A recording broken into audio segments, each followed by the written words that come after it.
wabarakatuh. Perkenalkan, nama saya Dewi Susanti dengan NIM 8558533973. Saya adalah mahasiswa semester 7, mahasiswa dari Universitas Terbuka Pokja Simalungun. Di sini saya akan menjelaskan tentang pencernaan makanan pada manusia dengan mata kuliah praktik IPA di SD. Di sini saya akan menyebutkan alat-alat pencernaan makanan pada manusia. Yang pertama ada mulut, lalu kedua ada kerongkongan, yang ketiga ada lambung, yang keempat ada usus halus, yang kelima ada usus besar, lalu yang terakhir ada anus. Proses pencernaan makanan pada manusia terdiri dari ataupun prosesnya pertama terlibat dari pelumatan makanan di dalam mulut. Jadi proses pencernaan sudah dimulai sejak makanan berada di dalam rongga mulut. Gigi Anda atau gigi kita akan memotong makanan menjadi bentuk yang lebih kecil, lalu melumatkannya ke dalam langit-langit mulut, pipi, dan bagian dalam. Pada saat yang sama, pencernaan kimiawi juga terjadi. Air liur yang mengandung enzim pilatin yang memecah zat tepung menjadi glukosa. Hal ini bertujuan agar fungsi lambung bisa berjalan dengan lebih mudah. Jadi, semakin kecil makanan tersebut, maka semakin mudah untuk turun ke lambung. Selanjutnya, penggilingan makanan oleh lambung. Nah, ini adalah bentuk lambung dalam tubuh kita. Pada proses ini, makanan telah berbentuk lumat yang disebut bolus. Itu tadilah makanan-makanan kecil yang telah berbentuk bolus bergerak dalam ataupun lewat kerongkongan dan masuk ke dalam lambung. Lambung menggiling bolus atau makanan-makanan halus dengan ototnya yang berlapis-lapis, lalu mencampurnya dengan enzim-enzim.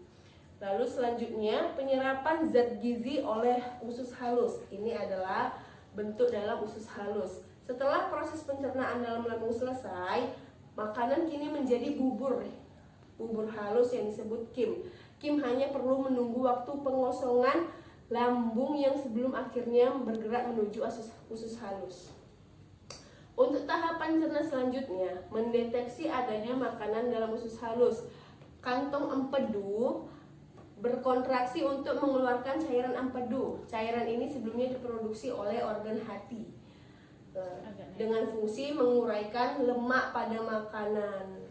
Pada saat yang sama, pankreas juga melepaskan enzim amilase, lipase, tripsin, dan beberapa enzim lainnya yang terdapat di dalam usus halus.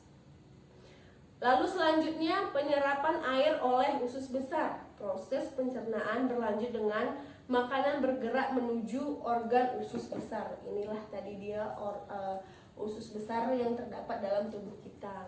Makanan yang telah menjadi ampas tidak lagi menjalani pencernaan mekanik atau kimiawi. Pasalnya usus halus telah menyerap setiap zat gizi dari makanan. Di sini ampas makanan akan melewati proses penyesuaian kadar air. Usus besar akan menambah atau menyerap kandungan air untuk menghasilkan kepadatan feses yang sesuai. Ampas makanan juga mengalami pembusukan oleh bakteri dalam usus. Lalu yang terakhir, pengeluaran feses dari tubuh atau pengeluaran feses dari tubuh itu tadi dia melalui anus.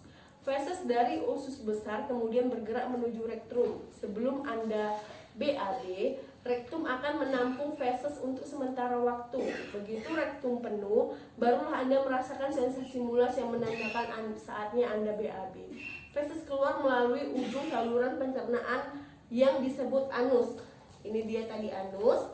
Area ini terdiri atas sekumpulan otot yang akan berkontraksi saat Anda merasa mulas. Keluarnya feses dari anus menandakan akhir dari proses pencernaan makanan. Demikianlah hasil penjelasan saya menggunakan alat peraga IPA mengenai pencernaan makanan pada tubuh manusia.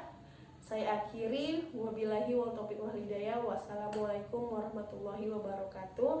Maafkan jika banyak kesalahan dan kekurangan dalam penjelasan video saya. Terima kasih.